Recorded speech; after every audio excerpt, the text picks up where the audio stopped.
আসসালামু আলাইকুম রহমতুল্লাহ। আজকে প্রথম ক্লাস লেকচার ভিডিও করছি। আশা করি বুঝতে পারবেন সবাই। এরপর কোনো প্রবলেম হলে আমরা ক্লাস টাইমে আমরা সমাধান করব। আমরা দেখছি স্ক্রিনে, এটা হচ্ছে আমাদের অ্যাকাউন্টিংয়ের ফার্স্ট চ্যাপ্টার। আমরা স্ক্রিনে দেখছি যে 3 activities and what is accounting.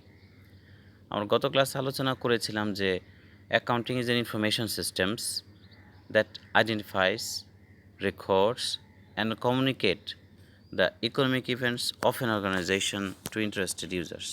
তার মানে অ্যাকাউন্টিং মূল কাজ হচ্ছে তিনটি। প্রথম হচ্ছে আইডেন্টিফাই করা।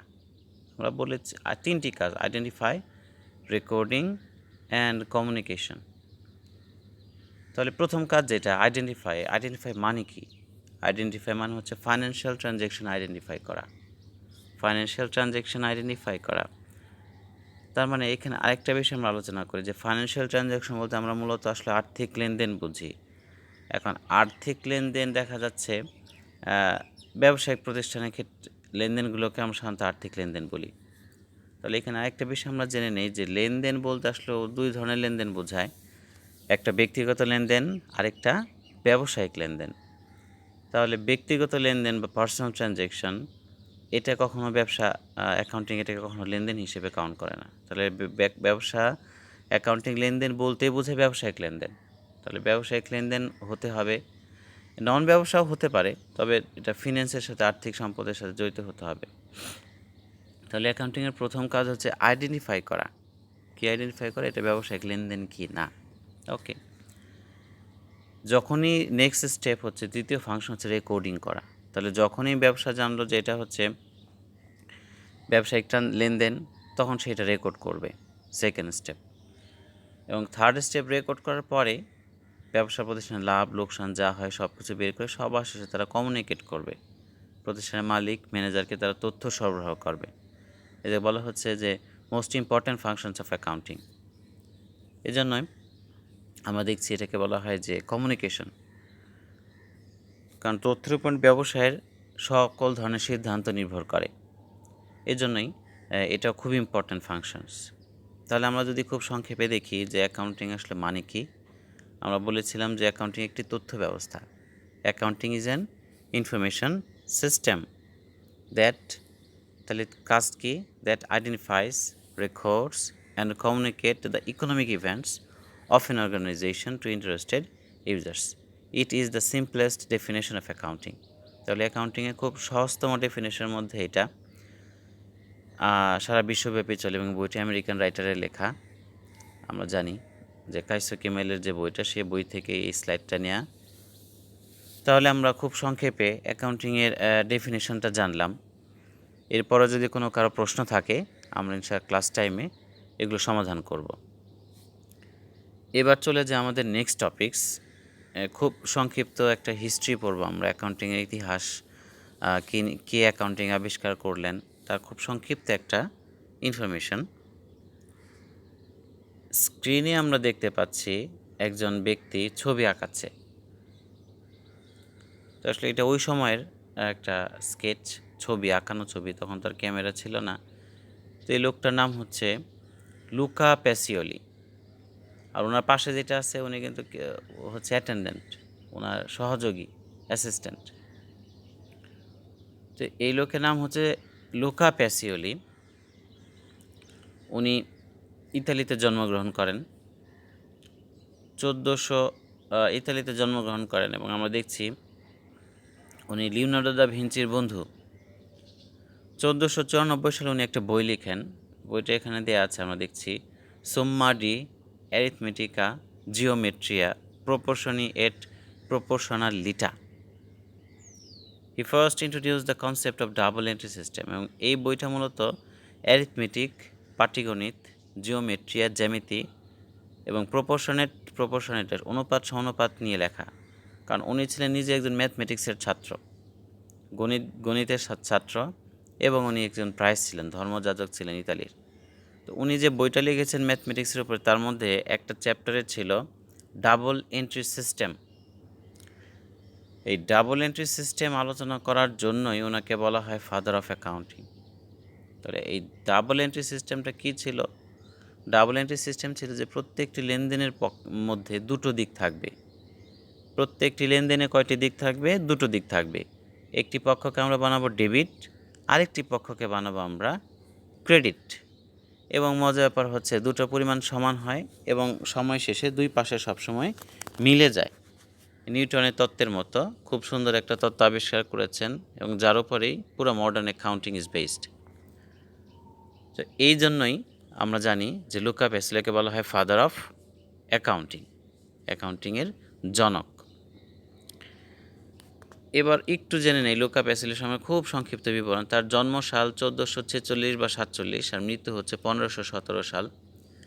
আমি আগে বলেছি উনি ছিলেন একজন গণিত শাস্ত্রবিদ এবং লিওনার্দো দা ভিঞ্চির খুব কাছের একজন বন্ধু। আমরা জানি লিওনার্দো দা ভিঞ্চি মোনালিসা ছবি আঁকিয়েছেন এবং অনেক ধরনের বিখ্যাত চিত্রকর্মের জন্য বিশ্বে খুব জনপ্রিয় একজন মানুষ, পরিচিত একজন মানুষ। তার জন্ম হচ্ছে ইতালিতে। তাহলে খুব সংক্ষিপ্তভাবে আমরা জানলাম যে হিসাব বিজ্ঞানে মডার্ন যে অ্যাকাউন্টিং আমরা বলি সেটা মূলত লুকা প্যাসিলের হাত ধরে আসা, ওনার ডাবল এন্ট্রি সিস্টেমের উপর বেস করে দুতরফা দাখিলা পদ্ধতি। ডাবল এন্ট্রি সিস্টেম মানে দুতরফা দাখিলা পদ্ধতি। এর মধ্যে উনি করেছেন কি, আমি আবার বলছি, যে প্রতিটি লেনদেন থেকে দুটি অংশ উনি বের করেছেন, দুটো side, two opposite side. One is debit and another is credit. এবং দুই পাশে সমান টাকা দিয়ে লেনদেন করা হয়, সেগুলো আমরা পরে বিস্তারিত দেখব। তাহলে এই ডাবল এন্ট্রি সিস্টেম আবিষ্কার করার জন্যই ওনাকে বলা হয় ফাদার অফ অ্যাকাউন্টিং। এই হচ্ছে আমাদের অ্যাকাউন্টিংয়ের খুব সংক্ষিপ্ত ইতিহাস, বিশেষ করে 1494 সালের পর থেকে। এরপর অ্যাকাউন্টিং অনেক চড়া উতরে পেরিয়ে বর্তমান অবস্থায় এসেছে। আমরা নেক্সট টপিক্সে যাই। নেক্সট টপিক্সটা হচ্ছে difference between bookkeeping and accounting, হিসাব রক্ষণ এবং হিসাব বিজ্ঞানের মধ্যে পার্থক্য। আমরা দেখছি আমাদের দেশেও আমরা যখন ছোট ছিলাম, স্কুলে পড়তাম, তখন আমাদের ওইখানে হিসাব রক্ষণ নাম ছিল। তখন হিসাব বিজ্ঞান নামে কোনো বই ছিল না, নাম ছিল হিসাব রক্ষণ। আমরা অনেক মোটা মোটা বই পড়তাম, যেমন রাইটার ছিল গাজী আব্দুস সালাম। ওই সময়টায় অ্যাকাউন্টিংয়ের মনে করা হতো যে অ্যাকাউন্টিং হচ্ছে একটা আমাদের দেশে আর কি, যে এটা অনলি রেকর্ডিং প্রসেস, এটা একটা আসলে কাজ, কেরানিক কাজ।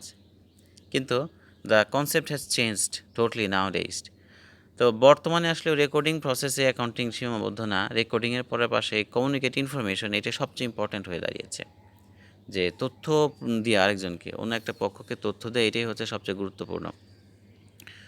তো এজন্যই এখন আমরা আর বুককিপিং বা হিসাব রক্ষণ বলি না, এখন আমাদের হয়ে গেল অ্যাকাউন্টিং।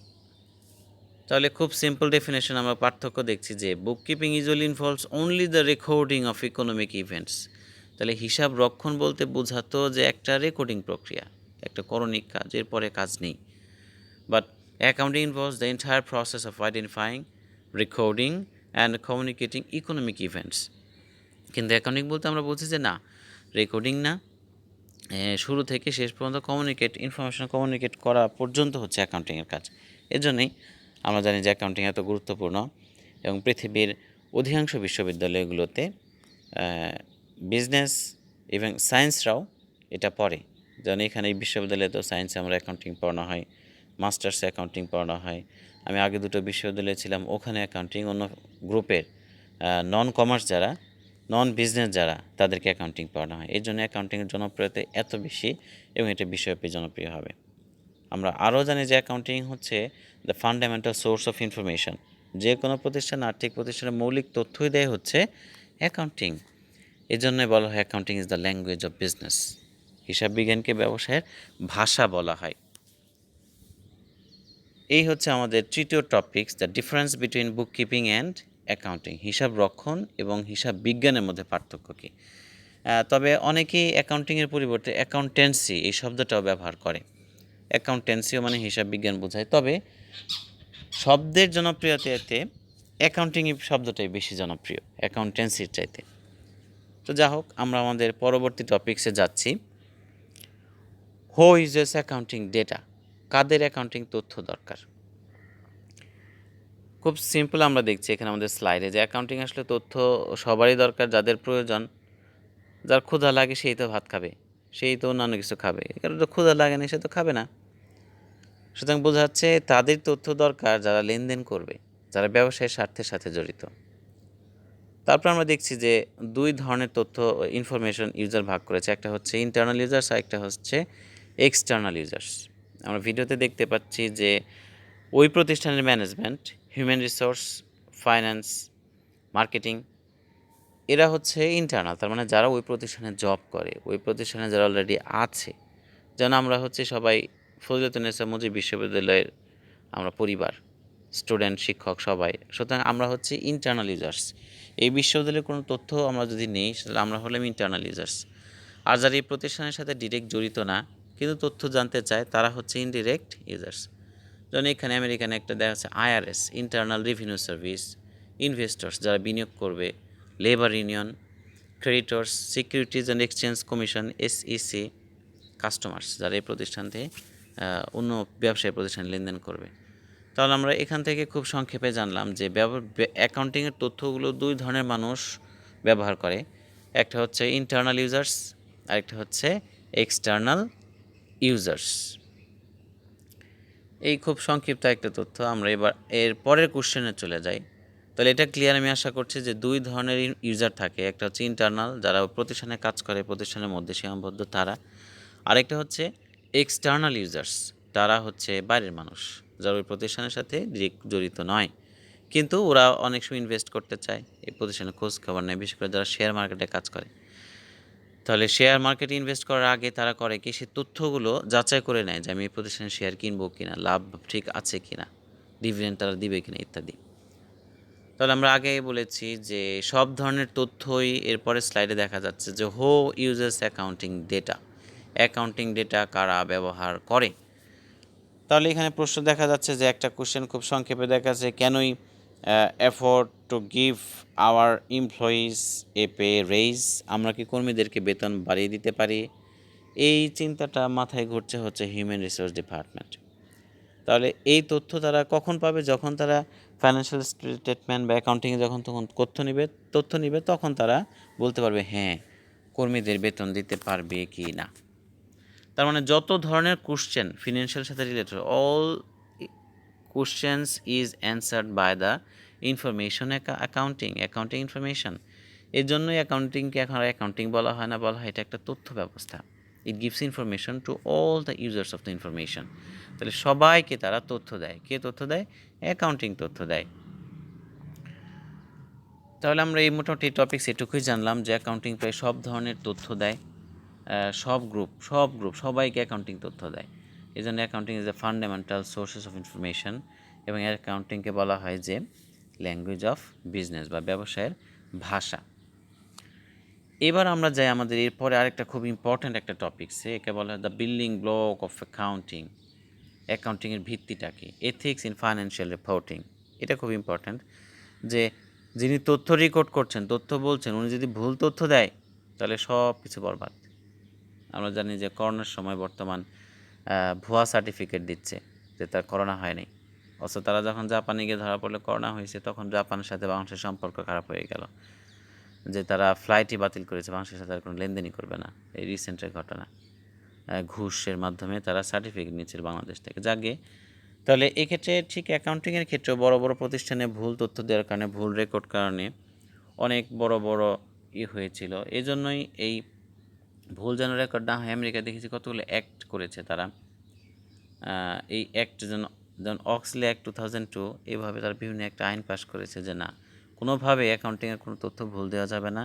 যিনি রেকর্ড করবেন তিনি কখনোই কোনো ভুল রেকর্ড করবেন না, অবশ্যই ইথিক্যাল কাজ করবেন। তাহলে ethics is the building block of accounting. নৈতিকতা না থাকলে সেই প্রতিষ্ঠানের কোনো দাম নেই, সেই তথ্যের কোনো দাম নেই, এবং বর্তমানে নৈতিকতা না থাকলে কোনো মানুষেরও দাম নেই। টাকা তার যতই থাকুক না কেন, মানুষ মন থেকে তাকে সম্মান করে না। এবার আমরা এরপর আরেকটা টপিক্সে যাই। এখানে যদিও বলা হচ্ছে the building block of accounting, this is the fundamental rules of accounting. We see in our screen that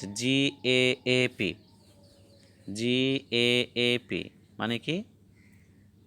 হ্যাঁ, আমরা দেখছি জিএএপি মানে হচ্ছে জেনারেলি অ্যাকসেপ্টেড অ্যাকাউন্টিং প্রিন্সিপালস।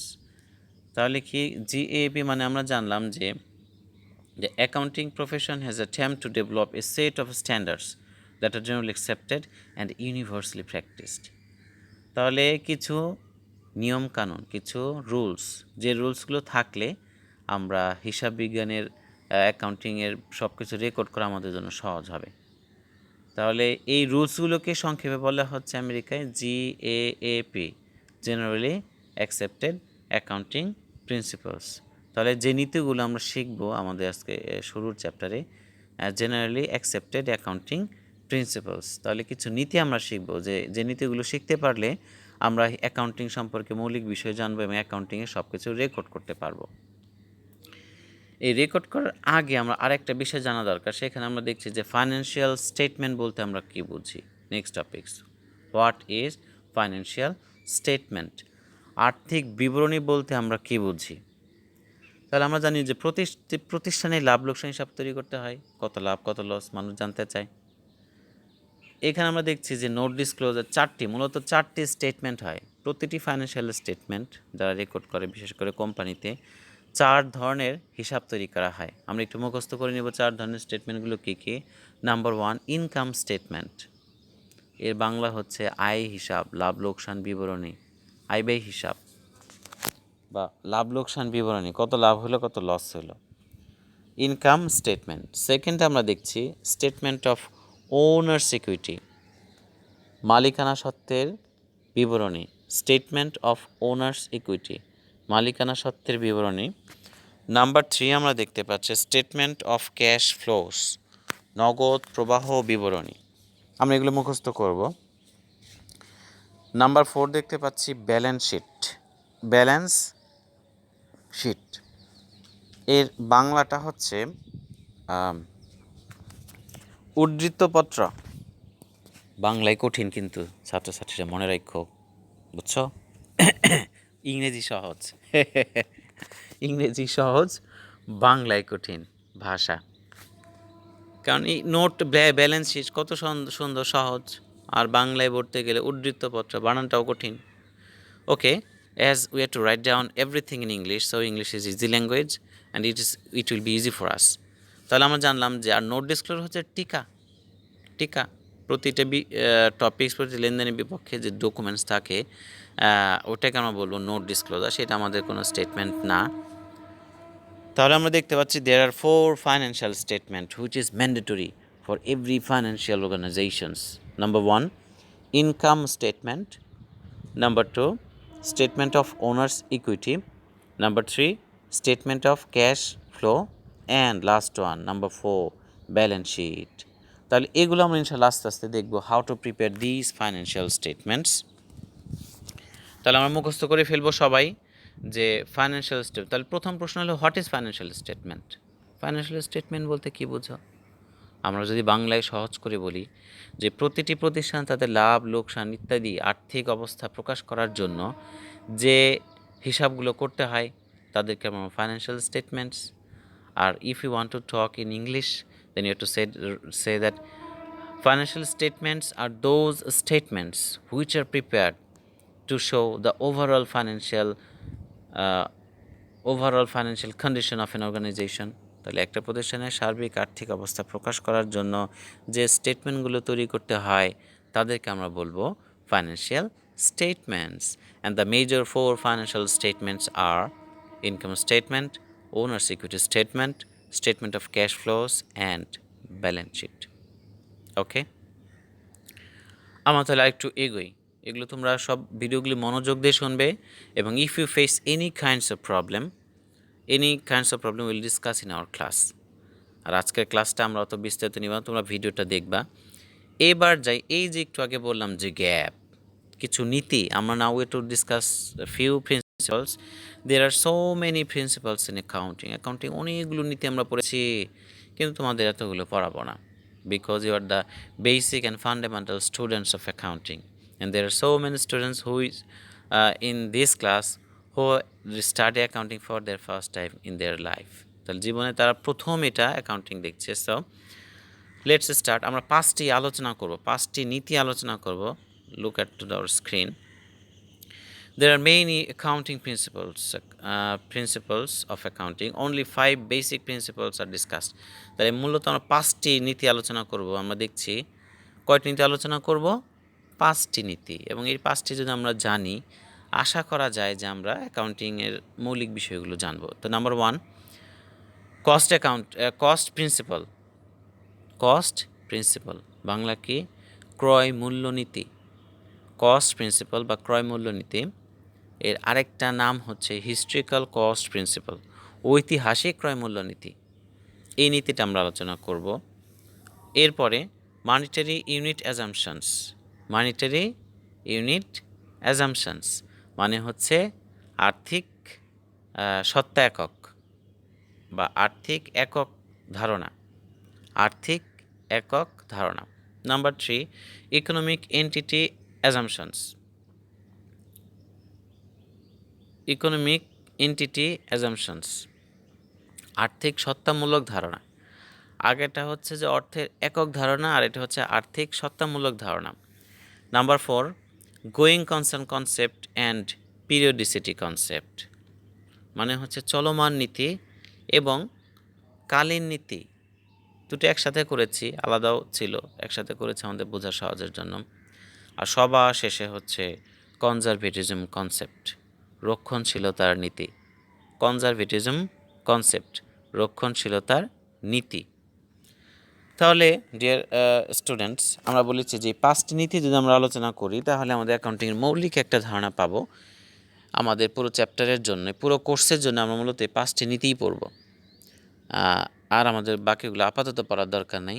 যারা বিস্তারিত জানতে চান তারা আরও বিস্তারিত বই পড়বেন। এবং আমরা আরও বলেছি যে এই বইটা আমরা যদি পারলে কিনে নিব। আজকে তোমাদের আমরা কোর্স আউটলাইন অলরেডি আমরা দিয়েছি। কোর্স আউটলাইন তোমরা আমাদের গ্রুপে পেয়েছ। তো ওখানে দেখবা যে বইয়ের নাম দেওয়া আছে Kieso Kimmel principles accounting principles. Accounting principles বইটার নাম, কাইসো কিমেল লেখা। যে কোনো লাইব্রেরিতে বললেই হবে। আমরা 10th এডিশন, 11, 13 যে কোনো একটা এডিশন আমরা কিনবো। সব এডিশনের মূল কথা একই, তবে এই স্লাইডটা নেওয়া হয়েছে 10th এডিশন থেকে, 10th বা 8th এডিশন। তো ওকে, আমরা একই পড়া সব জায়গায়, খুব একটা পরিবর্তন নাই। আমরা এই বইটা কিনে নিব। যারা সিএসসিতে আছো বা ট্রিপলিতে আছো তারাও কিনবা প্রয়োজনে। বিবিএতে যারা আছো তারা তো অবশ্যই কিনবা, কারণ ভবিষ্যতে আমরা আরও যখন অ্যাকাউন্টিং কোর্স করব তখন আমাদের এই বইটা লাগবে, এবং এই বইটা সারা জীবনই লাগবে। আর তোমাদের বাচ্চা কাচ্চা হয়ে গেলে ওদেরও লাগবে। তার মানে সবারই অ্যাকাউন্টিংটা আমাদের লাগবে। কেউ আবার হাইসো না, হ্যাঁ? ওকে, আমরা এখন আমাদের এই 5টি নীতি আলোচনা করব। খুব মনোযোগ দিয়ে শুনবা, খুব মনোযোগ দিয়ে এই 5টি নীতির আলোচনা শুনবা, যাতে করে আমাদের বারবার রিপিট করতে না হয়। আমরা তাহলে যাচ্ছি আমাদের প্রথম যে নীতি, নাম্বার 1, কস্ট প্রিন্সিপাল, ঐতিহাসিক মূল্যনীতি বা ক্রয় মূল্যনীতি। ঐতিহাসিক নীতি বা ক্রয় মূল্যনীতি, এখানে আমরা দেখছি যে খুব সংক্ষেপে যে every asset must be recorded by its cost price only. It is also known as historical cost principal concept. এই নীতিটা শুধু সম্পত্তির ক্ষেত্রে, এই নীতিটা শুধু সম্পত্তির ক্ষেত্রে। এখানে বলা হচ্ছে যখন আমরা কোনো সম্পত্তি কিনব তখন অবশ্যই কেনা দামে রেকর্ড করব। স্যার কেনা দামেই তো আমরা রেকর্ড করি। আরে ভাই, কেনা দামেই তো রেকর্ড করব। কেনা দামে এখানে মানে হচ্ছে যে 1 বছর পরে যদি এর দাম কমে যায় বা 1 বছর পরে যদি এর দাম বেড়ে যায়, তখন আমরা আবার ওই পরিবর্তিত মূল্যে রেকর্ড করব না। তাহলে এর মূল কথা হচ্ছে ওই সম্পত্তিটা যত দিন থাকবে, তার হায়াত পর্যন্ত, তার আয়ু পর্যন্ত সে ওই দামেই রেকর্ড করবে। এটাই হচ্ছে আমাদের ক্রয় মূল্য নীতির মূল কথা। যেমন একটি জমি ক্রয় করা হলো 2000 সালে, তার আজ থেকে 20 বছর আগে 2 লক্ষ টাকা। ওকে, কিন্তু 20 বছর আগে জমি 2 লক্ষ টাকা, নিশ্চয়ই এখন দাম বেড়ে গেছে। এবং জামালপুরে বাংলাদেশে এমনও জায়গা আছে যে 2 লক্ষর দাম এখন প্রায় 2 কোটি টাকা। অসম্ভব কিছু না। তাহলে ব্যবসার ক্ষেত্রে আমরা যে 2 লক্ষ টাকাতে জমি কিনলাম, ব্যবসা যতদিন থাকবে, জমি যতদিন থাকবে, আমরা 2 লক্ষ টাকায় দেখাবো। তবে হ্যাঁ, আমরা নোট ডিসক্লোজার বা টিকা হিসেবে আমরা আলাদা তথ্য দেখাবো যে আমাদের কেনা ছিল 2 লক্ষ টাকা জমি, কিন্তু তার বর্তমান দাম হচ্ছে 20 লক্ষ টাকা। ওকে, এই জন্য therefore it doesn't matter whether the price of an asset is increase or decrease, we always count the purchase price. তাহলে এখানে আমরা বুঝতে পারলাম যে সম্পত্তি সবসময় কেনা দামে রেকর্ড করব, এর দাম বাড়লুক বা কমুক এইটা আমাদের আর দেখার বিষয় না। মনে থাকবে এই নীতিটা শুধু সম্পত্তি রেকর্ড করার জন্য, অন্য কোনো কিছু নয়।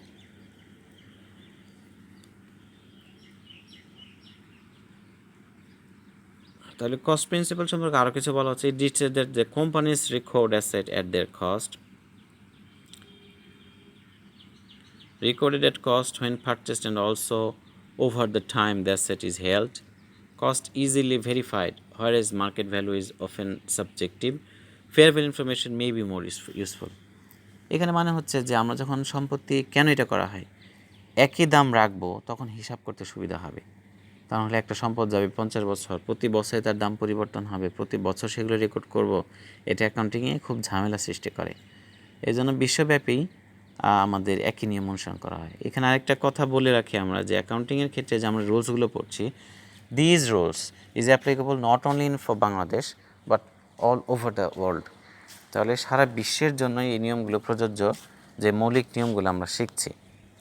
সামান্য কিছু পরিবর্তন এটা দেশ to country to country vary করে, কিন্তু মৌলিক নিয়ম সারা বিশ্বে একে। আপনি এখানে যা পড়বেন অস্ট্রেলিয়াতে তাই পড়বেন, আমেরিকাতেও তাই পড়বেন। তো আমরা বলতে পারি যে আমাদের প্রথম কস্ট প্রিন্সিপাল, প্রথম রুলসের মৌলিক কথা শেষ। প্রথম রুলসের মৌলিক কথা আমাদের আলোচনা করে এখানে শেষ। যেহেতু এটা ভিডিও লেকচার, এই জন্য তোমাদের বোরিং হওয়ার কোনো কিছু নাই। কোথাও ভালো লাগতেছে না, স্টপ দাও, স্টপ দিয়ে খাওয়া দাওয়া করে আসো, নাস্তা করে আসো, লাঞ্চ করে আসো, এটসেট্রা যা করার করে পরে আবার বাকি ভিডিওটা দেখবা। আর ভিডিওটা আমাদের গ্রুপেও দিয়ে দিব, আর ইউটিউবে আমার একটা পুরনো চ্যানেল আছে, আমি সেখানে তোমাদের দিয়ে দিব। তোমরা যেখান থেকে পারো সুবিধা মতো এটা নিয়ে নাও। তো আশা করি আমার ভিডিও তোমাদের হেল্পফুল হবে।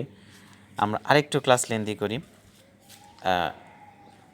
তাহলে একটা রুলস গেল, আজকে রুলসগুলো শেষ করবে ইনশাআল্লাহ। এরপরে যাই, এরপরের রুলসটা হচ্ছে মানিটারি ইউনিট অ্যাজাম্পশনস, আর্থিক একক ধারণা। The monetary unit assumptions requires that only transaction that can be expressed in terms of money be included in accounting records. যেমন এখানে মূল কথা হচ্ছে যে অ্যাকাউন্টিং তাই রেকর্ড করবে যেটা টাকায় প্রকাশ করা যায়। আমরা 15 নম্বর স্লাইডে দেখছি যে টাকায় প্রকাশ করা গেলে শুধু সেটা আমরা রেকর্ড করব, এছাড়া আমরা সেটা রেকর্ড করতে পারবো না।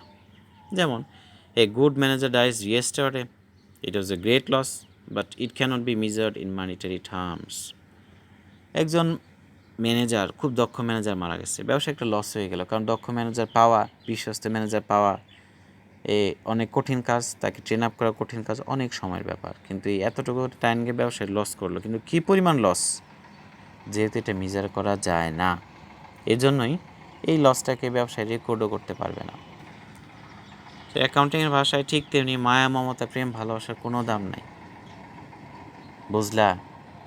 বাস্তবে দাম আছে, কিন্তু অ্যাকাউন্টিংয়ের ক্ষেত্রে দাম নাই। এখনই বলা হচ্ছে আমি তোমাকে পছন্দ করি, ভালোবাসি, কিন্তু কয় টাকার ভালোবাসি সেটা তো রেকর্ড করা যায় না। যেহেতু ভালোবাসা রেকর্ড করা যায় না, এই জন্য এটা অ্যাকাউন্টিংয়ে রেকর্ড হবে না। যেমন এখানে খুব সুন্দর একটা আমাদের ছন্দ আছে, জল পড়ে পাতা নড়ে, এর জার্নাল কী হবে? স্যার জার্নালই তো বুঝি না, আবার জল পড়ে পাতা নড়ে কি? জল পড়ে ডেবিট, পাতা নড়ে ক্রেডিট, না, এগুলো কিছুই হবে না, যেহেতু এগুলো আর্থিক লেনদেনও না, টাকার সাথেও জড়িত না। তাহলে এই সেকেন্ড প্রিন্সিপাল হচ্ছে মৌলিক কথা আমরা জানলাম যে যে বিষয়গুলো টাকায় প্রকাশ করা যায় না হিসাব বিজ্ঞানে, অ্যাকাউন্টিংয়ে, সেগুলো কখনোই রেকর্ড করা যাবে না, কারণ টাকায় রেকর্ড করা না গেলে আমরা কত টাকা দেখাবো। ওকে, এবার আসি আমাদের 3 number rules, the third principal অনুযায়ী ইকোনমিক এন্টিটি অ্যাজাম্পশনস, আর্থিক সত্তামূলক ধারণা। এর মূল কথা আমরা দেখছি that these assumptions requires that activities of the entity be kept separate and distinct from the activities of the owner and all other economic entities. এর মূল কথা হচ্ছে যে প্রতিটি ব্যবসা অন্য ব্যবসা থেকে আলাদা, সবসময় আলাদা আলাদা হিসাব করতে হবে। ইভেন মালিক থেকেও সে আলাদা। কার কাছ থেকে? মালিকও ব্যবসার কেউ না। লাভ হলে কে পাবে? মালিক পাবে। লস হলে কার ঘাড়ে যাবে? মালিকের ঘাড়ে যাবে। এক্ষেত্রে ব্যবসাকে ধরা হয় যে ব্যবসা একটা আলাদা অস্তিত্ব আছে। যদিও মালিক খাওয়ায় পড়ায়, মালিকে ব্যবসা প্রতিষ্ঠা করলো, ওই ব্যবসা প্রতিষ্ঠানে ইট বালি সিমেন্ট সব কিছু মালিকের, কিন্তু তারপরে মালিক তার কেউ না। এটা হচ্ছে অ্যাকাউন্টিংয়ের মডার্ন ধারণা। আর আগে আরও কয়েকশো বছর আগে, এই লুকা পেসিল আগে, তখন ধরা হতো যে না, মালিক আর ব্যবসার মধ্যে কোনো তফাৎ নাই। বিশেষ করে যখন কোম্পানি চালু হয়নি। কোম্পানি চালু হওয়ার পর থেকে এই ধারণাটা ক্লিয়ার হয়ে গেলো যে না, মালিক এবং ব্যবসা আলাদা। কারণ আমি শেয়ার কিনছি কোনো কোম্পানি, শেয়ার কিনলে আমি কোম্পানির একজন শেয়ার হোল্ডার বা মালিক, কিন্তু আমি মরে গেলেই কিন্তু কোম্পানি বন্ধ হবে না। আমি মরে গেলেও ওই শেয়ার আরেকজন পেয়ে যাবে, মালিকানা পরিবর্তিত হয়ে যাবে, কিন্তু ব্যবসা বন্ধ হবে না। তো এই জন্য এই ধারণাটা আমাদের মডার্ন ধারণা যে ব্যবসা থেকে মালিক আলাদা। আমরা বর্তমানে দেখছি যে মালিক আলাদা হলে ম্যানেজমেন্ট আবার আলাদা, ম্যানেজমেন্ট আরেকটা বোর্ড। তাহলে এই থার্ড কনসেপ্টের মূল কথা হচ্ছে যে প্রতিটি ব্যবসা আলাদা আলাদা রেকর্ড করতে হবে। মিল থাকলেও, একটা ব্যবসাতে একটা মিল থাকলেও আমরা কখনোই এক ধরবো না, সবসময় আলাদা আলাদা রেকর্ড করতে হবে। এই আলোচনা করতে গিয়ে আমাদের একটা বিষয় আলোচনা করা দরকার এই টপিক্সে আন্ডার, সেটা হচ্ছে ফর্মস অফ বিজনেস ওনারশিপ, ব্যবসায়ের প্রকারভেদ। মালিকানার ভিত্তিতে ব্যবসায়ের প্রকারভেদ।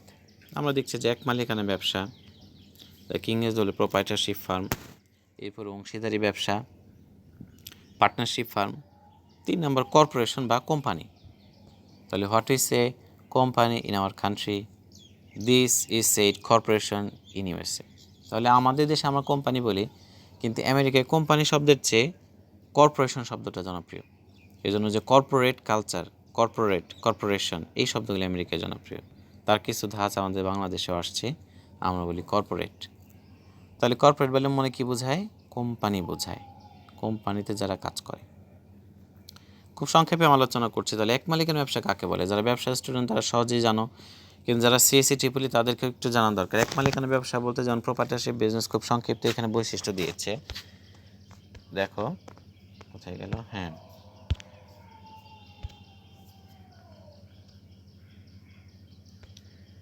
যে এক মালিকানা ব্যবসা বলতে একজন ব্যক্তির মালিকানায় প্রতিষ্ঠিত ব্যবসাকে বোঝায়। যে ব্যবসার মালিক একজন, লাভ হলে লস হলে একাই নিবে, একাই বহন করতে হবে।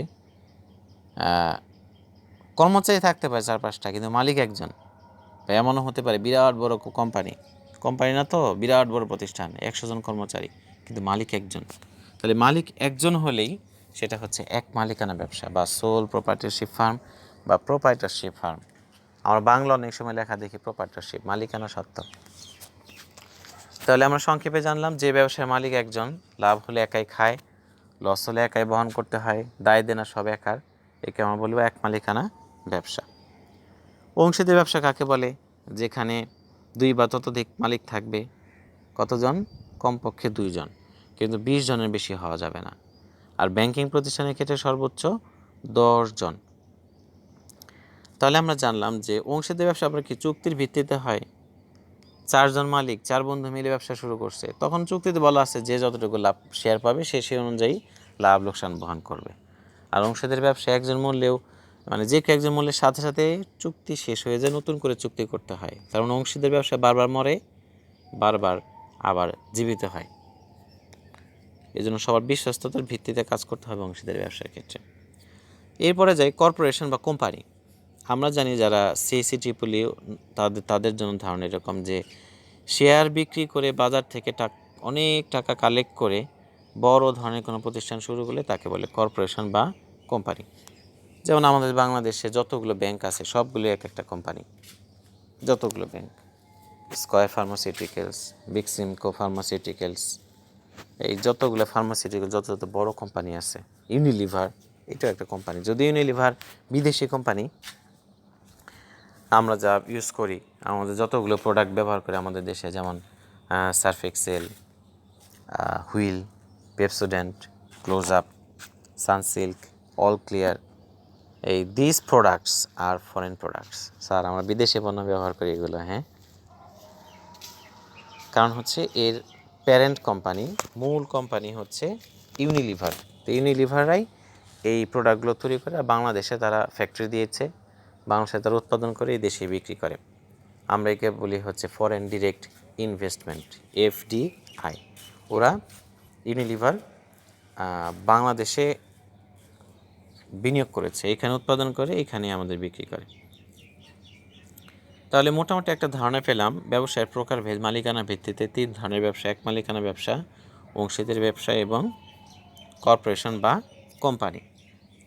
তাহলে মোটামুটি 3টি নিয়মস বা রুলস আমাদের শেষ। এবার আমরা যাই আমাদের ফোর্থ রুলস বা going concern concept and periodicity concept. আমরা খুব সংক্ষেপে দেখি যে এ business will continue for a long run. ব্যবসা প্রতিষ্ঠা করা হয়, ধরে নেওয়া হয় ব্যবসা দীর্ঘদিন চলবে। This long run is to divided into some parts.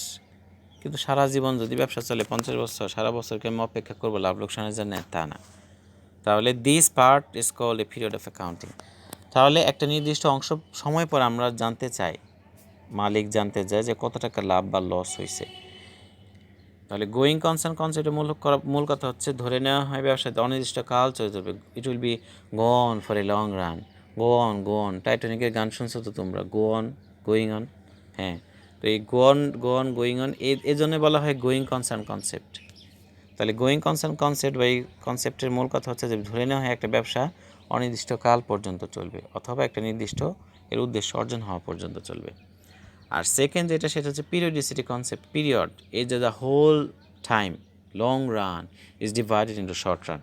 তার আমি যে ছবিতে দেখছি যে পুরো সময়টাকে ভাগ করা হয়, এই প্রতিটা ভাগ হচ্ছে এক একটা অ্যাকাউন্টিং পিরিয়ড। প্রতিটি ভাগ হচ্ছে এক একটা অ্যাকাউন্টিং পিরিয়ড। তাহলে accounting period is a time when the owner of the organization is wanted to know its profit. তাহলে যতদিন নির্দিষ্ট সময় পর পর ধরে নিলাম 1 মাস পর বা 1 বছর পর কোম্পানি তাদের লাভ লোকসান জানতে চায়, তাহলে যে 1 মাস বা 1 বছর এটাই হচ্ছে accounting period. But accounting period vary করে প্রতিষ্ঠান থেকে প্রতিষ্ঠান।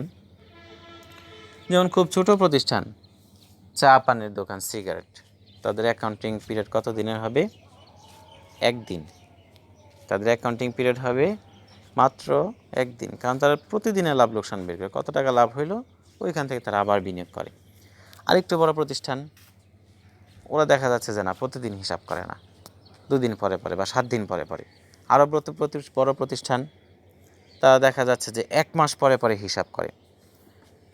আরও বড় প্রতিষ্ঠান, বিশেষ করে কোম্পানির ক্ষেত্রে, পার্টনারশিপ বা কোম্পানির ক্ষেত্রে আমাদের দেশে এবং পৃথিবীর সব দেশে দেখা যায় তারা সব হিসাব রাখে ঠিকই, কিন্তু টোটাল লাভ লোকসানটা হিসাব করে 1 বছর, yearly. They calculate their profit yearly. Therefore, the accounting period for all corporations or company is 1 year. তাহলে অ্যাকাউন্টিং পিরিয়ড, এই যে আমরা বললাম যে সময়, এটা প্রতিষ্ঠানের নেচারের উপর নির্ভর করে। সাধারণ প্রতিষ্ঠান বড় হলে অ্যাকাউন্টিং পিরিয়ড দীর্ঘ হয়, আর প্রতিষ্ঠান ছোট হলে অ্যাকাউন্টিং পিরিয়ড শর্ট হয়। তাহলে কোম্পানির ক্ষেত্রে দেখা যায় জানুয়ারি 1 তারিখ থেকে 31 ডিসেম্বর, এই 1 বছর এটা অ্যাকাউন্টিং পিরিয়ড হয়। তাহলে পিরিয়ডিসিটি কনসেপ্টের মূল কথা আমরা জানলাম যে ব্যবসায় যত দিন ধরেই চলুক না কেন, এর পুরো পিরিয়ডটাকে ভাগ করা হয় এবং প্রতি ভাগকে এক একটা অ্যাকাউন্টিং পিরিয়ড বলা হয়, এবং এটা সাধারণত ইকুয়াল হয়। কোনো প্রতিষ্ঠান এরকম না যে কোনো একটা মাস হিসাব করলো, আবার বছর হিসাব করলো, আবার মাস, আবার বছর, এরকম না। কোনো প্রতিষ্ঠান বছরে হিসাব করলে বছরে হিসাব করে, আবার কোনো প্রতিষ্ঠান মাসে হিসাব করলে মাসেই হিসাব করে। সাধারণত এক মালিকানা ব্যবসা ছোট হয়, পরিধি ছোট হয়, তারা ডেইলি, উইকলি, মান্থলি হিসাব করে। পার্টনারশিপ একটু বড় হয়, এরা সাধারণত মান্থলি বা ইয়ারলি হয়, বা ষান্মাসিক হয়। কিন্তু কোম্পানির ক্ষেত্রে পৃথিবীর অধিকাংশ দেশ, সব জায়গায় 1 বছরে রেকর্ড করা হয়। সুতরাং accounting period for the company is 1 year. Student, আজকে আমরা ক্লাসে প্রায় শেষ। আরেকটা টপিকস আলোচনা করব, তাহলে আমাদের আজকে ভিডিও ক্লাস শেষ। সবার শেষে প্রিন্সিপালসটা আমরা আলোচনা করে আজকে শেষ করে দেব। সবার শেষে প্রিন্সিপালস নাম হচ্ছে কনজারভেটিজম প্রিন্সিপালস, রক্ষণশীলতার নীতি। তাহলে প্রথমে প্রশ্ন হচ্ছে, অ্যাকাউন্টিং নিজে খুব একটা রক্ষণশীল? হ্যাঁ, সে খুব বেশি খোলামেলা না। রক্ষণশীল অ্যাকাউন্টিং। দেখেন এই ডেফিনেশনটা কি? Probable loss will be counted, but not probable profit or gain. Business should be conscious about loss, but not about its profit. আমরা যদি খুব সংক্ষেপে ডেফিনেশনটা বলি, রক্ষণশীলতার নীতির যে লাভের চেয়ে ক্ষতির ব্যাপারে সচেতন হওয়াকে রক্ষণশীলতার নীতি বলে। মানে হচ্ছে যে ভবিষ্যতে লস হতে পারে সেটা আমাদের এখনই রেকর্ড করতে হবে, কিন্তু ভবিষ্যতে লাভ হতে পারে সেইটা আমরা রেকর্ড করব না। লাভ হলে হলো। যেমন আমরা যে একটা উদাহরণ দিই, যে একটা টিভির দোকান, তারা যদি মনে করে যে বিশ্বকাপ ফুটবল শুরু হবে বা ক্রিকেট শুরু হবে আগামী বছরের মধ্যে অনেক লাভ হবে, সুতরাং লাভের ভিত্তিতে এখনই সবাইকে বেশি বেশি করে প্রফিট দেওয়া শুরু করে দিই, তাহলে ব্যবসা কি বন্ধ হয়ে যাবে, তাই না? তো এটা করা যাবে না, এটা করা যাবে না। অ্যাকাউন্টিংয়ের রুলস বিশ্বব্যাপী বলে দিচ্ছে যে না, আপনার লাভ হলে হলো, এটা চিন্তা করা যায়, কিন্তু যদি ভবিষ্যৎ লস হতে পারে সেইটার জন্য এখনই প্রিপারেশন নিতে হবে। যেমন আমাদের জামালপুর রিজন বা এই রিজন যেখানে এলাকা বন্যা হয়, ব্যবসা যদি ওই রিজনে হয়, তাহলে তারা করবে কি, বন্যার প্রস্তুতি হিসেবে কিছু টাকা জমা রেখে দিতে পারে, বন্যার পূর্ব প্রস্তুতি, বন্যার ক্ষতি থেকে রক্ষা করার জন্য। তাহলে ব্যবসার তখন দায়িত্ব হচ্ছে যে ওই ব্যবসা যদি পানির সাথে রিলেটেড হয়, বন্যার সাথে রিলেটেড হয়, নদীর পাড়ে হয়, তারা করবে কিছু ফান্ড ক্রিয়েট করবে যে ওই সময়টা যেন তারা ব্যবসাকে রক্ষা করতে পারে। তো এর জন্য একে বলা হয় কনজারভেটিজম প্রিন্সিপাল বা রক্ষণশীলতার নীতি। যেমন এখানে আরও বলা হচ্ছে সম্পত্তি নিয়ে আমরা একটা রুলস পড়েছিলাম হচ্ছে কস্ট প্রিন্সিপাল, এইটা সম্পত্তির সাথে রিলেটেড। যেমন স্টক ভ্যালুয়েশন, আমার প্রতিষ্ঠানে পণ্য কিনছিলাম, বিক্রি হয় নাই, কিছু রয়ে গেছে, একে বলবো আমরা কি, স্টক। তাহলে এই স্টকের ভ্যালুয়েশন কি হবে? রক্ষণশীলতার নীতি বলে দিচ্ছে, দেখেন ভাই, সবসময় নিজেকে কম কম শো করবেন, কম শো করলেই ভালো। যেমন মানুষ যদি কম কথা বলে তার কিন্তু বিপদ কম, তাই না? হ্যাঁ, তাহলে ঠিক তেমনি কম শো করে। এখানে বলা হচ্ছে যে assume that cost price of the stock was টাকা 10,000 in January and the market price in December is 12,000. তাহলে আমি যে পণ্যগুলো কিনা ছিল 10,000 টাকা দাম, বছর শেষে যেগুলো অবিকৃত রয়ে গেছে, অবিকৃতগুলোর দাম হচ্ছে 12,000 টাকা। অবিকৃতগুলো যেগুলো বিক্রি হয় নাই তার কিনা দাম হচ্ছে 10,000, আর অবিকৃত পণ্য বছর শেষে দেখা যাচ্ছে 12,000। তাহলে আমরা কোনটা রেকর্ড করব, বেশিটা না কমটা? আমরা সবসময় কমটা রেকর্ড করব। তাহলে এই কনজারভেটিভ প্রিন্সিপালে দিচ্ছে যে না না, আপনি বেশি দেখাবেন না, আপনি সবসময় কম দেখাবেন। তার মানে এই যে স্টক ভ্যালুয়েশনের ক্ষেত্রে আমরা কী করব, LCM, lower of cost or market price, বাজার দাম এবং কেনা দাম দুইটার মধ্যে যেটা কম আমরা সেটা দেখাবো। এই রুলসটা কে বলে দিল? Conservatism principal. কারণ এগুলো নিয়ে আগে দেখা যেত ওদের মধ্যে অনেকে বলছে না এটা রেকর্ড করবে, এটা খুব তর্ক বিতর্ক হইতো। পরে আমরা জানি যে অ্যাকাউন্টিংয়ের বিভিন্ন ফার্ম আছে, বড় বড় গবেষণা প্রতিষ্ঠান আছে, তারা শুধু গবেষণাই করে বেড়ে গেছে কোনটা মানুষের জন্য সুবিধা, সহজটা তারা আমাদেরকে দিতে চায়। এই হচ্ছে আমাদের এই কনজারভেটিজমের মূল কথা, যে সবসময় কম শো করা, মানুষ কম শো করলেই, কম দেখালেই তার সেফ। একজন ধনী মানুষ যদি সিম্পল পোশাক আশাক পরে তার ভয় কম, কিন্তু সে যদি খুব ভাব দেখায় বেড়ায়, হ্যাঁ, দেখা যাবে তাকে হাইজ্যাক করবে, মানুষ যখন জেনে যাবে তার অনেক টাকা আছে, তার জীবনে খুব রিস্ক হয়ে যায়। ঠিক তেমনি সাদামাটা জীবনযাপন যারা করে তারাই সেফ। ব্যবসাও এই একই পন্থা অবলম্বন করে। তারপর আমরা জানি যে রক্ষণশীল ফ্যামিলি বলতে আমরা বুঝি তারা কিন্তু দেখা যায় অনেকটা সেফ থাকে, যেখানে রিস্ক আছে তারা সেখানে যায় না, যেমন রাতে বের হয় না, বা তারা দেখা যায় আমাদের মুসলিম রুলস অনুযায়ী তারা কী করে, পর্দা করে। তো এই পর্দা করলে হয় কি, তারা অনেক কিছু বেনিফিট পায়, অনেক বেনিফিট তার পাতে, অনেক সেফ থাকে অনেক বিষয়। তো ব্যবসা অনেকটা রক্ষণশীল ফ্যামিলি, অনেকটা মানে ব্যবসায় অ্যাকাউন্টিংয়ের মূল তত্ত্বই হচ্ছে ভিত্তি একটা হচ্ছে রক্ষণশীল ব্যবসা। ব্যবসা অবশ্যই রক্ষণশীল হতে হবে, তাহলে ব্যবসা ভেঙে পড়তে পারে, ব্যবসা বন্ধ হয়ে যেতে পারে। তো এই হচ্ছিল আমাদের লাস্ট প্রিন্সিপাল। আর আজকের ক্লাসের আমাদের শেষ নীতি, রক্ষণশীলতার নীতি বলতে আমরা কি বুঝি। আমরা আবার রিপিট করছি যে ভবিষ্যতে ক্ষতি হতে পারে সেটা আমরা এখনই রেকর্ড করব, কিন্তু লাভ হতে পারে সেটা আমরা রেকর্ড করব না। এটা হচ্ছে রক্ষণশীলতা নীতির মূল কথা।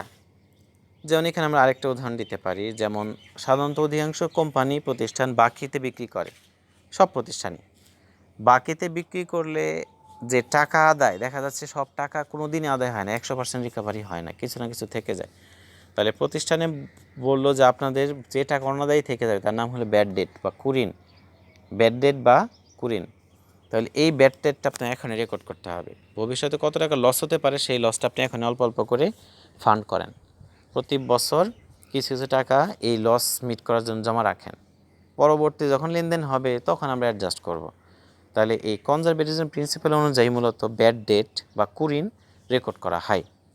ব্যাড ডেট বা কুরিন, তাহলে ব্যাড ডেট মন্দরিন মানে কি, কাউকে বাকিতে বিক্রি করলে যে টাকাটা পাবো না বলে অনুমান করলাম তার নামই হচ্ছে এর জন্য যে ফান্ড তার নাম হচ্ছে কুরিন সঞ্চিতি বা bad date reserve, bad date allowance, bad date allowance বা কুরিন সঞ্চিতি।